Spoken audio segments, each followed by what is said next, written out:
St. John's is. St. John's is one of the largest, at one time it was the largest Benedictine monastery in the United States. And so this particular image, you see the monks processing into the church. Here's an image of the actual modern church at St. John's. It's very modern architecture. And if you note this image, you're going to see it represented in some of the illuminations. The reason I start you here is this is the community. The monks of St. John's have about a 50-year tradition after World War II. When Monte Cassino was bombed, they were afraid that they were going to lose a lot of these ancient manuscripts. So they went through Europe microfilming these ancient manuscripts and rediscovering that tradition. And so when Donald Jackson approached them and said, we'd really like to do this, they were very excited about that, and that's how it got started. And that was in 1996, and now 12 years later you've got 5 of the 7 volumes of the Bible complete. So. Were they able to keep the original? You're going to see the originals, or the original manuscripts. Mm-hmm. Yeah, those usually stayed with the home monastery, but they do have some of those original manuscripts back at St. John's. But this is something that hasn't been done in over 500 years.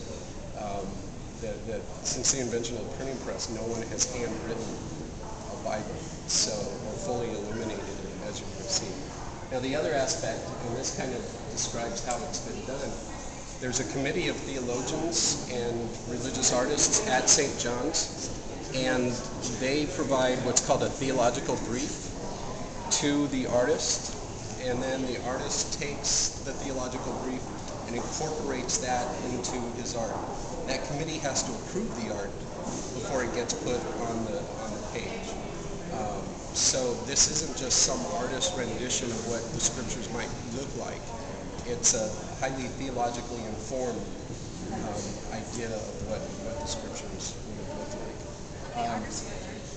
There are 5 that I know of, and then there's 4 scribes. Donald Jackson is the scribe to the Queen of England, and he's trained 3 others in the font that he developed specifically for this project to handwrite the Bible. The artists are Donald Jackson himself. Aidan Hart is when you see iconography style paintings, Aidan Hart's the Byzantine iconographer. Tom Ingmeyer, Chris Tomlin, and Sally Mae Joseph are the main 5 artists. Are any of them monks? No. So the community has commissioned this and sponsored it, but actually, and they're in Minnesota, and Donald Jackson's scriptorium is in Wales. So what's really cool is they're using all natural inks and all natural methods. If you've seen the video on the St. John's Bible, you can actually see Donald Jackson lifting an egg yolk out of the egg and poking it, and then mixing the ink with the yolk. And so it's totally all natural. None of the inks are synthetic. There's nothing synthetic that's being used, but yet they've used technology to communicate back and forth between Minnesota and St. John's. So they fax things, they scan things in, email them, so on and so forth. So it's a really cool kind of combination of old world method with modern world technology and how this is being done. What you'll see is the pages that they've written on. What do you think they're writing them on? Parchment paper. No.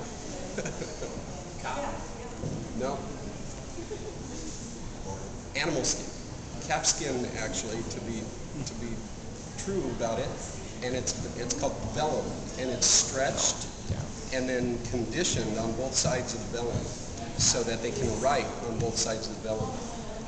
I actually had a piece, I was giving a presentation at a high school, and one of the kids decided to keep it, but it's smooth on one side and kind of rough on the other side. And the rough side was the hair side, and the smooth side was the skin side. So if you've got a piece of leather, you can feel that same type of thing. It's just been stretched and smoothed to a level. And they do write on both sides of the vellum. So. All right. We've got a bit of a backlog in front of us, but we can go ahead and head over to the first